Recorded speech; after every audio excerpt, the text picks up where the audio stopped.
Hi, I'm Dusty Wakeman. We're here at Mojave Audio World Headquarters in beautiful Burbank, California, where it all happens with the Mojave microphones. This is a row of MA200s being cooked in. We cook each of these microphones in for 24 hours at least, and then David Royer listens to each one himself and approves it. We'll show you in a minute. We'll show you his test bench where he does that. This is the MA200. This is the mic that we put out first that really put us on the map. It's been out for about 5 years now. It's a large diaphragm tube condenser. And let me open this bad boy up. I'll show you what's inside.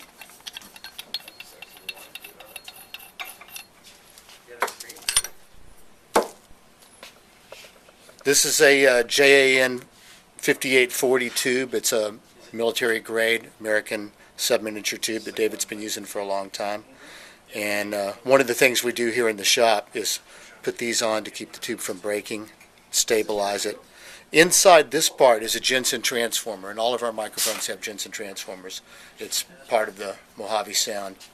And these mics are made offshore, so they start their journey here as boxes of parts, including the transformer and the tube and some of the shock mount parts. I'll show you that too. And then they're shipped off for construction. They come back. We cook each one in for 24 hours. David listens to each one, and we do a couple of little things to prepare it for shipping, like putting this band on there. The second one we made was the MA100, which is a small diaphragm tube condenser. Also uses a Jensen transformer. And we're really on a mission to get people to use small diaphragm tube condensers more.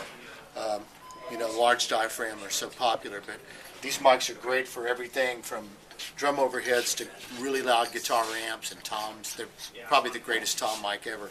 And you can sing into them too, which is something a lot of people don't really think about, singing into a small diaphragm mic. They make great vocal mics. A lot of people think bigger capsule, bigger sound, but it's not necessarily true.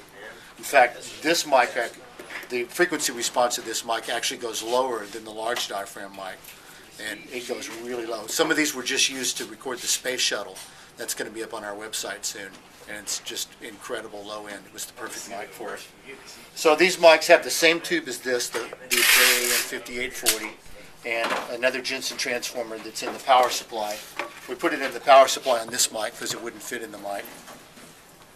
And then we came out with the MA100 SP, which is the stereo version of this. It's got a dual power supply and a carrying case for both mics. Here's the power supply for it. So this has both transformers in it. Also, these two mics come with interchangeable Omni and Cordiard capsules. These work really nice on the stereo bar, which we include. Get that out there so you can see it. You can mount this on a mic stand like so. And then the mics mount on here. These just screw on. And it really comes in handy for stereo miking applications. And if you're doing drums or something, you can put this on a big overhead stand, put it over the drum kit. Makes it really easy. Okay, this is our third mic. This is the MA201 FET, which is a solid-state version of the MA200. The tube, is generally known for having a warm characteristic. And we don't really drive our tubes very hard. David, when he designed these, really used them more to achieve performance and high fidelity as opposed to any sort of a color or an effect. Some of the mics that are out there that are tube mics really drive the tube hard, and they're trying to get an effect out of that. But we're really using it more for fidelity and performance. You can touch these when the mics are warmed up. It'll be warm, but it won't be like, ow, hot, because we're not driving it all that hard. The MA200 with the tube really is really open on the top end. It's got really nice air, kind of like a good U67 has. And with the FET mic, they both have neutral circuits on paper. If you test them, both circuits are flat. But the characteristic, you hear a little more air with the 200. With the 201 FET, you get a little more presence. So when people pick a vocal mic and they A-B them, they do a blind shootout. It's probably 50% one and 50% the other, just depending on the voice and the song and which kind of sound you're going after. A lot of the rock guys and the hip-hop guys really like the 201 because they have a little bit more cut to them. And for prettier stuff where you can really use that air in the mix, the 200 usually wins. Also for drum overheads, it's a similar thing. The 200s really give you that really open, airy sound on the cymbals and a really nice picture of the kit. When you put the 201 on there, you get the snare comes up a little bit. So the guys that are really playing the hard rock and harsher stuff, a lot of times prefer the 201. This is our new mic. This is the 101 FET that has just come out. And basically, it's the capsules from the MA100, the interchangeable cardioid and omni capsules, with the electronics from the 201. This guy. With the electronics from the 201, which is this guy. And one thing that's new on this mic, let me open it up, is a internally switchable 15 dB pad. So these mics already have a lot of headroom, but this mic, there's an internally switchable 15 dB pad, so it'll take 135 dB a level, which makes it great for snare drums, for if you're doing field recordings like explosions or dragsters or that kind of stuff. This is a really good mic for that. Again, it's got the big Jensen transformer, which is why the body is shaped like this. On the 100s, we could put the transformer in the power supply. We didn't, because this is a solid state, it doesn't have a power supply, so we had to make the body a little bit bigger just to get that transformer in there. We tried some other transformers to make it fit and keep the body smaller, but they just didn't give us what we wanted. So